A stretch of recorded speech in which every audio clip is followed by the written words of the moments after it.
Jake Morrison sat in his chair and listened to the same old speech. The tall alien with blue skin was talking again about how humans were too dangerous for space. His voice was loud and angry, just like always. Jake had heard this same thing. For 15 years now, the big room was full of aliens from different worlds. Some had 4 arms, some had wings, and some looked like giant bugs. They all sat around a huge table that was shaped like a circle. Earth had one small seat at this table, and Jake sat there every day.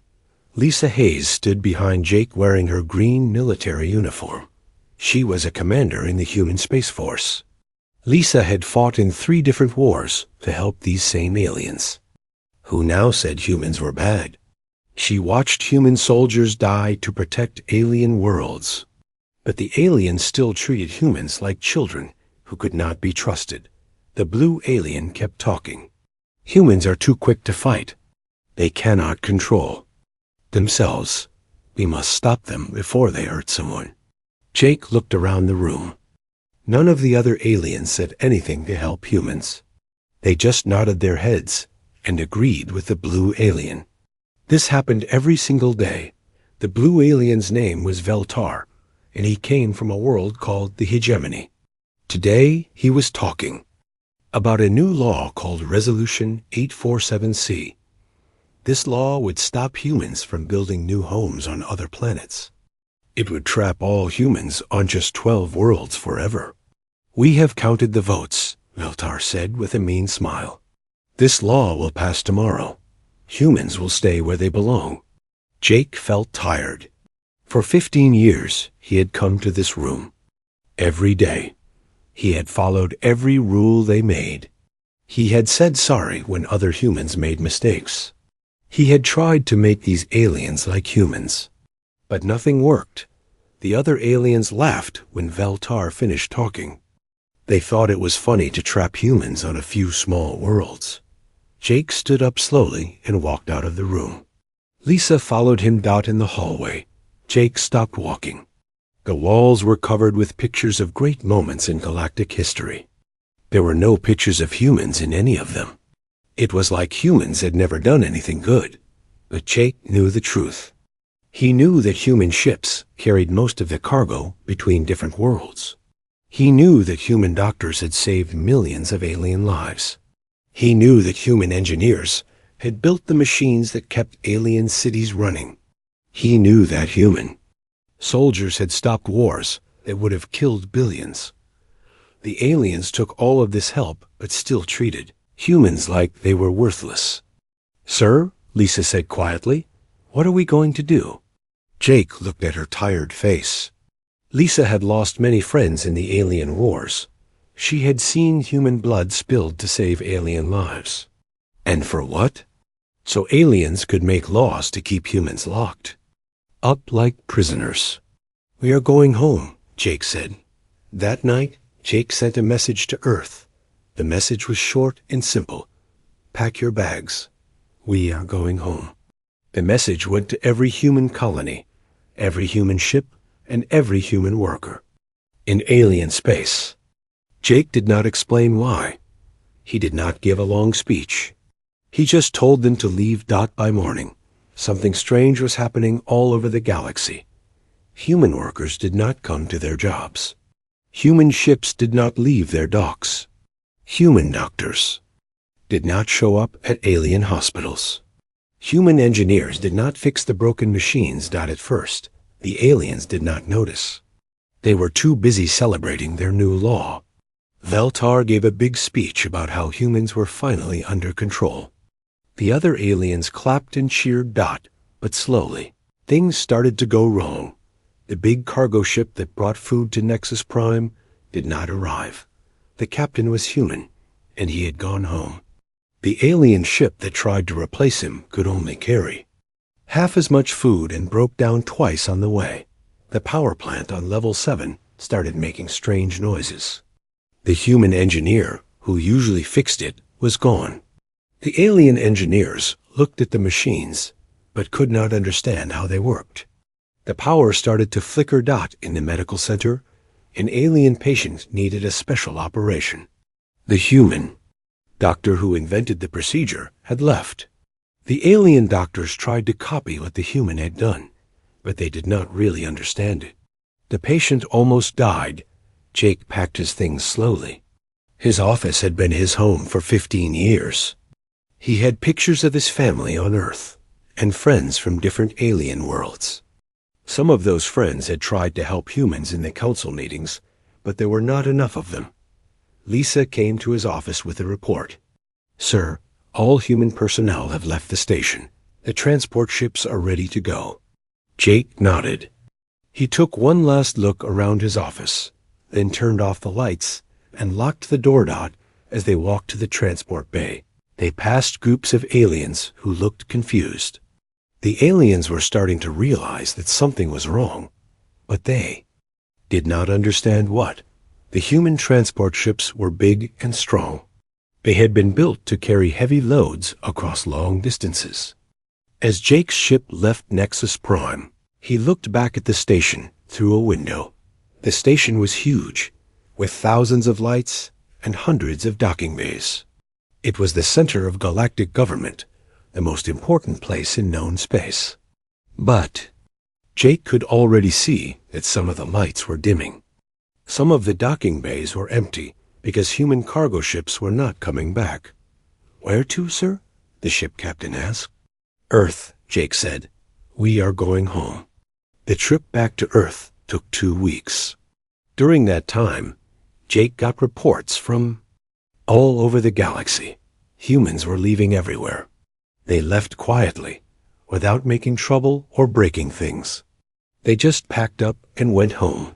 Some aliens tried to stop them, but humans had the right to leave if they wanted to. The laws that the aliens had made to control humans also protected their right to go away. By the time Jake's ship reached Earth, over 2 million humans had left alien space. They came from hundreds of different worlds and thousands of different jobs: doctors, engineers, soldiers, traders, teachers, farmers, and many others. Earth's government was ready for them. New cities were being built to house all the people coming home. New jobs were being created to use their skills. Jake met with the president of Earth in the old United Nations building. The president was a woman named Kate Wilson. She had been a space trader before becoming president, so she understood what was happening in the galaxy. "How long do you think it will take?" President Wilson asked. Jake looked out the window at the blue sky and white clouds of Earth. After 15 years in space stations and alien worlds, it felt good to be home. "Not long," Jake said. "They will figure out what they lost very soon." 3 months had passed since the humans left. Counselor Zixani of the Trade Federation stood in front of the emergency council meeting. His green scales were shaking as he held the report in his 4 hands. The news was bad, very bad. "The shipping is broken," he said to the room full of worried aliens. "We have lost 60% of our cargo ships. Food is not getting to the outer worlds. Medicine is stuck in warehouses. People are starting to go hungry." The other aliens looked shocked. How could this happen so fast? They had not noticed when the humans left because they thought humans were not important. Pete Collins had been flying cargo ships for 8 years. His ships were bigger and faster than alien ships. His crew worked day and night to move things between different worlds. When Pete left, he took 30 cargo ships with him. The aliens tried to replace those ships, but their ships were smaller and slower. Their crews needed more rest and could not work as hard. The shipping routes that humans had used for years were becoming dangerous. Human pilots knew which paths were safe and which ones had space pirates or bad weather. The alien pilots did not know these things. Many ships were getting lost or attacked. On the medical station near the Centauri system, Dr. Amy Foster had been working on new ways to heal sick aliens. She had discovered how to make alien bodies heal 3 times faster after surgery. Alien doctors had called her work simple human tricks. But they used her methods every day. No, Dr. Foster was gone, and her research team had returned to Earth. The alien doctors tried to do the same treatments, but they did not really understand how Amy's methods worked. Patients who should have been fine were getting sicker. Some were dying. The alien medical chief sent desperate messages to other hospitals asking for help. But the same thing was happening everywhere. Human doctors and researchers had left, taking their knowledge with them. On the mining world called Titan's Gate, the huge operation that dug metals from the ground had stopped working. This mine fed raw materials to half the galaxy. The alien mining companies had always said that human engineering was rough and simple, but they had hired Chief Engineer Dan Murphy and his team to run the mine anyway. Dan had solved problems that the alien engineers said were impossible. He had made the mine work 3 times better than before. The aliens never bothered to learn how Dan did it. They just took the results and complained about human methods. Now the mine was barely working. The replacement alien engineers looked at the big machines and did not understand them. They tried to fix things, but they made them worse. Production dropped from 100% to 20% in just 1 month. The companies that bought metal from Titan's Gate started to panic. Without metal, they could not build new ships or repair old ones. Factories across the galaxy began to shut down, but the worst problems were happening in the military. Sergeant Julie Martinez had trained alien special forces on 3 different worlds. She had taught them new ways to fight that saved lives. Her tactics had turned bloody battles into quick victories with few deaths. Counselor Thane of the Military Alliance stared at casualty reports that made his blood run cold. The peacekeeping missions that used to succeed with just a few wounded soldiers were now disasters. Hundreds of aliens were dying in fights that humans used to win easily. The war between the Outer Rim and the core worlds was getting worse. Human advisors had kept this war small for 20 years. They had helped both sides talk instead of fight. Without the humans, the war was spreading to new systems every week. General Rick Stone had been the human military advisor to the Galactic Peacekeepers. He had created battle plans that ended conflicts quickly. His strategies saved civilian lives and prevented wars from spreading. The alien generals had always said that human tactics were too aggressive, but they followed Rick's plans anyway, because they worked. Now the alien generals were trying to fight without human help. They did not understand Rick's strategies. Their own methods were slow and caused many more deaths. Planets that had been peaceful for decades were now battlefields. The Zephyrian Empire was the first to break. Their economy depended on trade, routes that human ships had maintained. Without those ships, their colonies could not get food or supplies. The Zephyrian representative stood up in the council chamber and announced that his empire was leaving the council. "We must focus on saving our own people," he said. "This council has failed us all." Other aliens in the chamber started to argue. Some blamed the Zephyrians for being weak. Others said the humans would come back soon. But everyone knew that things were falling apart. The Crystalline Collective had a bigger problem. They were a strange alien race that talked using music and math instead of words. Only one human, Ben Clark, had learned their language well enough to translate for other species. Ben had spent 10 years learning their complex way of speaking. The Crystalline Collective had amazing energy technology that powered almost half the galaxy. But without Ben to translate, nobody could understand their technical instructions. Power.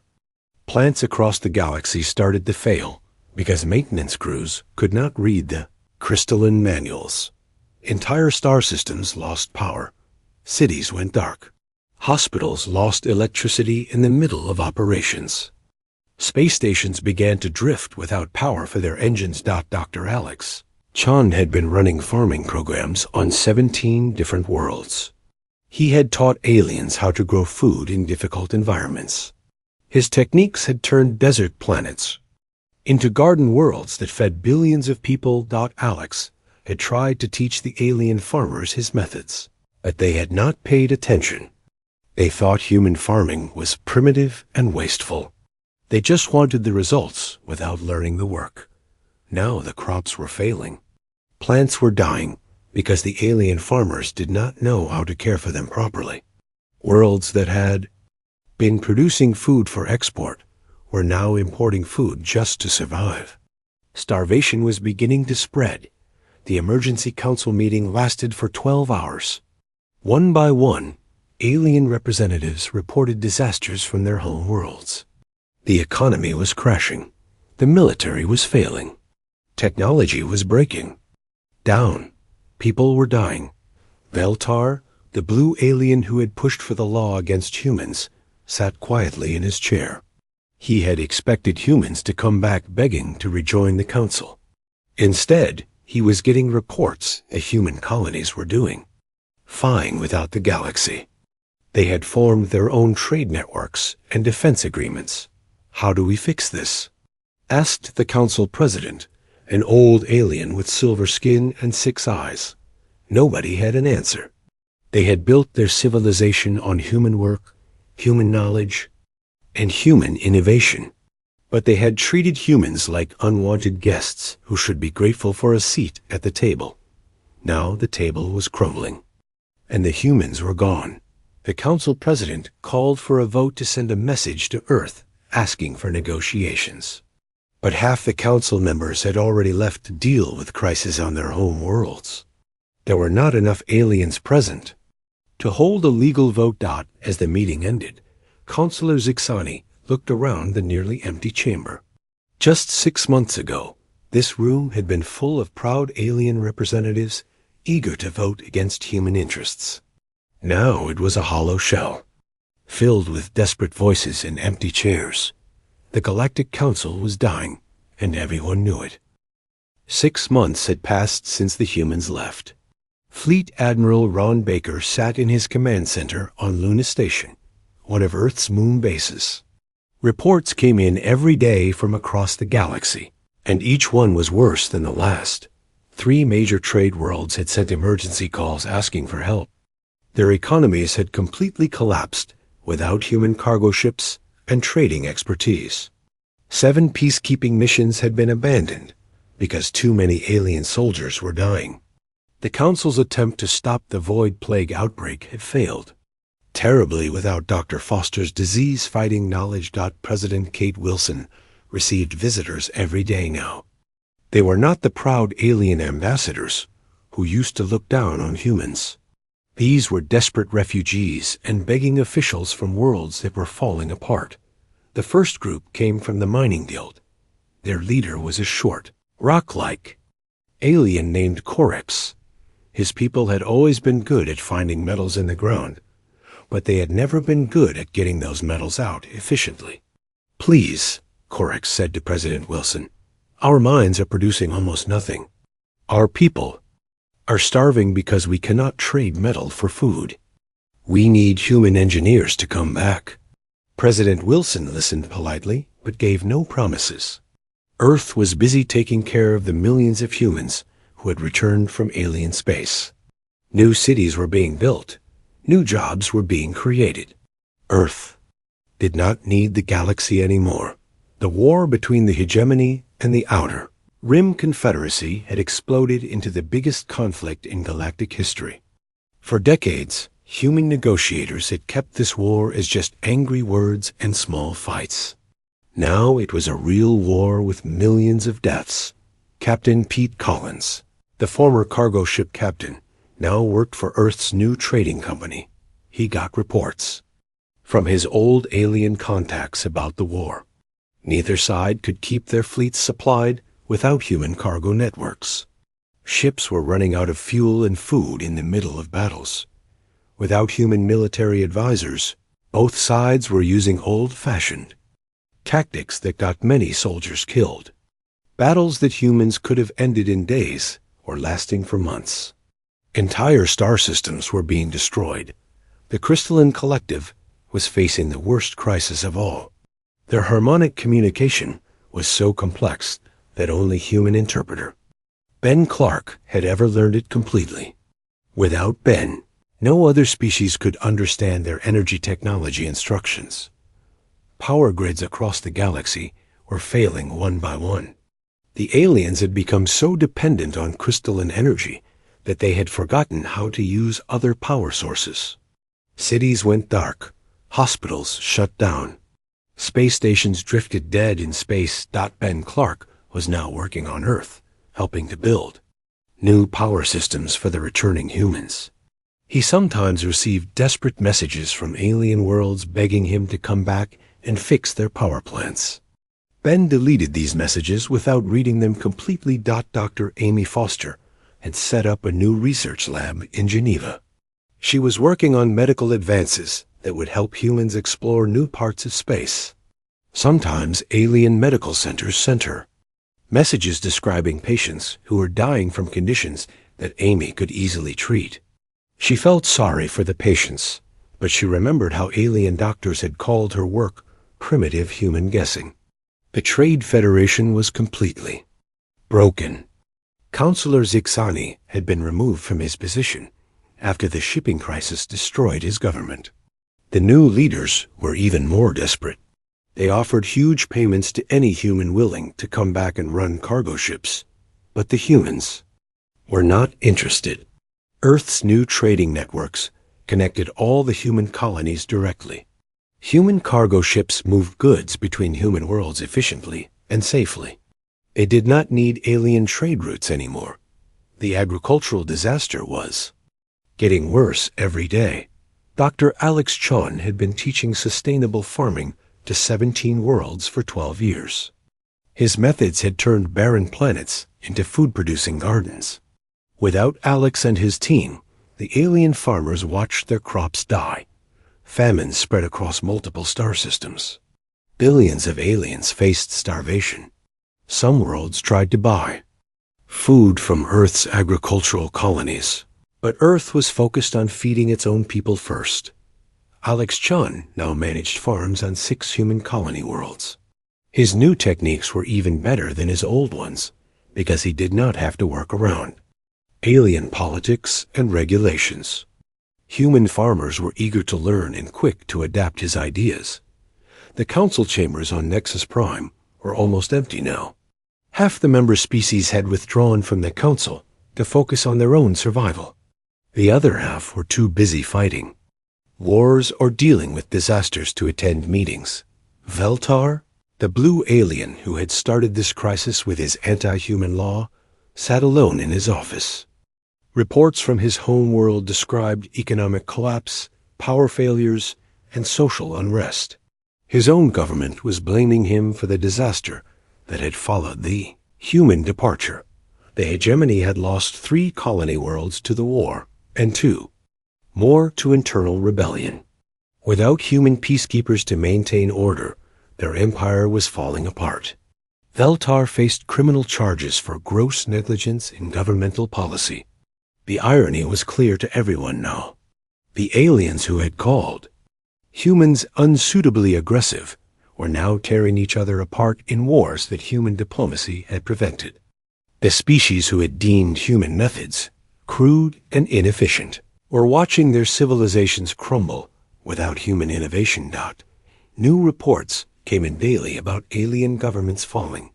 The Zephyrian Empire had split into 6 smaller nations that fought each other constantly.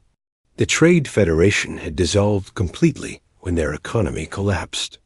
The military alliance existed only on paper since most member worlds could no longer afford to maintain space fleets.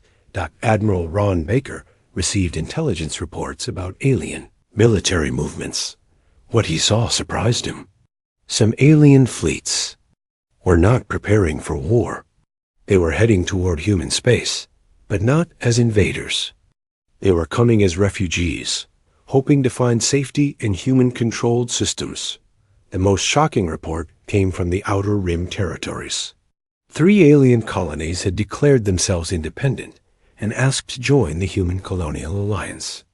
They wanted human protection and human expertise to rebuild their worlds. President Wilson called a meeting of Earth's Leadership Council. The cabinet room was full of former diplomats, military officers, and scientists who had all served in alien space before the Great Departure. "They are coming to us now," President Wilson said, "not as conquerors or superior beings demanding respect. They are coming as refugees and supplicants, begging for the help they once scorned." Jake Morrison, now Earth's Secretary of External Affairs, reviewed the latest diplomatic messages. Dozens of alien governments had sent formal requests for humanitarian aid, technical assistance, and military protection. These were the same governments that had voted to restrict human expansion just 7 months ago. "What do you recommend?" President Wilson asked. Jake looked around the room at his colleagues. These were humans who had spent years trying to earn alien respect and acceptance. They had followed alien rules, accepted alien insults, and worked hard to prove that humans deserved a place in galactic society. Now the tables had turned completely. The galaxy needed humans more than humans needed the galaxy. "We listen to what they have to say," Jake said, "but we make our own decisions based on human interests." The age of begging for alien approval is over. Outside the windows of the cabinet room, Earth's sky was filled with human ships coming and going. The planet was more prosperous and more united than it had been in decades. The humans who had returned from alien space brought knowledge, skills, and experience that made Earth stronger. The galaxy was burning, but humanity was thriving. The question now was whether the aliens who had caused this crisis were ready to accept humans as true equals. 1 year after humanity left the galaxy, a single alien ship approached Earth's space defenses. The ship was small and old, with no weapons and no flag of any known power. It sent only a simple message: "We need to talk." Ambassador Jake Morrison received the alien visitors in the old United Nations building in Geneva. The room had been restored to look like it did when Earth first joined the galactic community 20 years ago. But everything else had changed. The alien delegation was led by Veltar, the blue-skinned alien whose law had started this whole crisis. He looked older and tired. His once bright ceremonial robes were faded and worn from long travel. Behind him came representatives from 12 different alien species, including some who had been humanity's harshest critics. Veltar spoke first, and his voice was quiet and humble. "We were wrong," he said simply. "We thought strength meant aggression. We thought efficiency meant crudeness. We thought innovation meant recklessness. We did not understand what we had until we lost it." The aliens presented their reports, too. The human delegation. The numbers painted a picture of complete galactic collapse. Trade had dropped by 70%. Medical progress had stopped completely. Wars that had been small conflicts for decades were now consuming entire star systems. Technology was breaking down faster than it could be repaired. Dr. Susan Blake, Earth's new head of alien relations, listened to their pleas with patience. She had warned the Council years ago that treating humans badly would eventually cause problems. She had predicted that dismissing human contributions while benefiting from them would backfire. "You want us to return," Jake said. It was not a question. "To take our place at a table where we were never truly welcome." The alien delegates looked uncomfortable. They had expected negotiations and compromise. Maybe they thought humans would be grateful for the chance to rejoin galactic society. Instead, they found a species that had grown stronger without them. General Paul Adams, Earth's military representative, presented his own data. In the years since leaving the Council, human colonies had formed their own defense agreements. They had developed new technologies without alien oversight. They had created trade networks that worked better than the old, galactic ones. Human colonies were not just surviving without the Council, they were thriving. Population was growing. New worlds were being settled. Scientific research was advancing faster than ever before. Here is what will happen, Jake announced after listening to all the alien presentations. Humanity will consider rejoining galactic society, but not the old Galactic Council. We will create something new, something based on real equality instead of pretending to be equal. Jake outlined humanity's terms for a new galactic alliance. There would be rotating leadership instead of permanent council seats. Every species would have equal representation, regardless of how old their civilization was or how big their empire was. Most importantly, there would be an end to the condescending attitude that had driven humans away. We are not asking to be in charge, President Kate Wilson added through a hologram from her office in New York. We are demanding to be treated as equals, no more, no less. Some alien delegates did not like these terms. Councillor Thane argued that ancient civilizations should have more power than newer species. Others complained that human demands were unreasonable and too harsh. Jake stood up and straightened, his jacket with the calm confidence of someone who held all the power in the negotiation. Then you can continue trying to fix your problems without us, he said. We have learned that we do not need the galaxy as much as the galaxy needs us. But we are willing to help rebuild what has been broken, as partners, not as junior members. Seeking approval, Veltar looked around the room desperately. But people are dying. Entire civilizations are collapsing. Surely you cannot just watch while billions suffer. Dr. Susan Blake leaned forward. We watched for 15 years while you insulted us, restricted us, and treated us like dangerous children. We shed our blood protecting your worlds while you questioned our right to exist among the stars. Now you ask for mercy that you never showed us. The room fell silent. The alien delegates realized that their old tactics would not work. They could not guilt humans into accepting a bad deal. They could not threaten humans who had proven they were stronger alone than the aliens. We're together. Jake softened his tone slightly. We are not cruel people. We do want to help. But we will only help as equals in a system that respects all members equally. The negotiations continued for 3 days. The aliens tried to bargain for special privileges for older civilizations. They argued that some species needed more protection than others. They wanted humans to return to the old system with just minor changes, but Jake and his team held firm. Equality meant equality. No species would be more important than any other species. All members would have the same rights and responsibilities. On the 3rd day, more alien ships arrived at Earth. These were not diplomats, but refugees. Entire populations were fleeing their homeworlds as governments collapsed and war spread. They came to human space seeking safety and protection. President Wilson authorized humanitarian aid for the refugees. Human ships brought food, medicine, and temporary shelter. But the message was clear.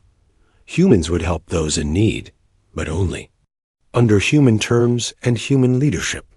The alien delegates watched human rescue ships saving their people. They saw human doctors treating alien patients with the same advanced techniques that Dr. Amy Foster had tried to share years ago.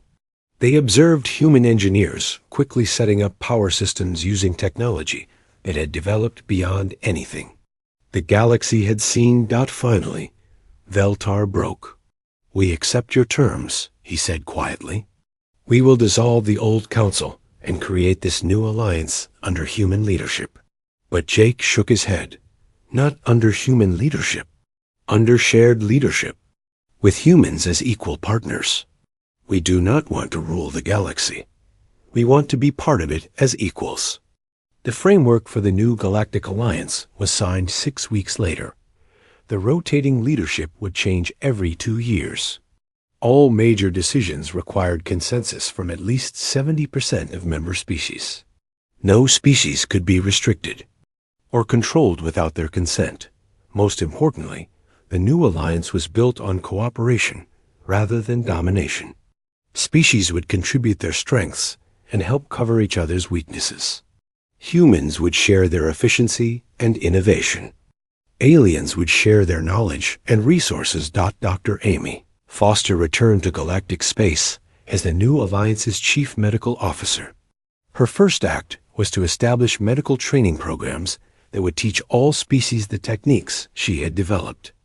This time, alien doctors were eager students rather than dismissive critics. Captain Pete Collins became the head of the new Alliance shipping network. His cargo fleets now flew under the Alliance flag, carrying goods to rebuild the damaged galaxy.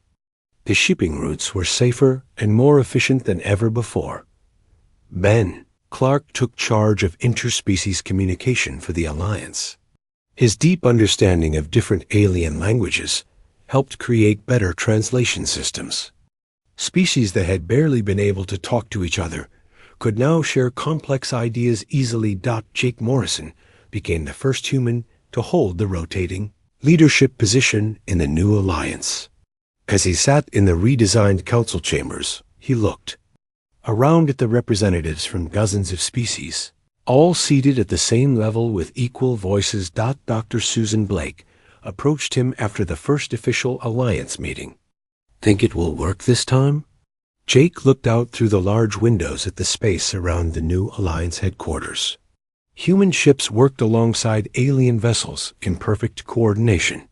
Species that had been enemies were now partners in rebuilding their shared civilization. "It has to work," Jake replied. They finally learned what happens when humans leave the table. Now they know that we were never the ones who needed them most. We were the ones they needed most. The age of human subservience was over. The age of true galactic cooperation had begun. And at the center of it all were the humans who had quietly walked away when they were not respected, and had returned only when they were truly welcomed as equals.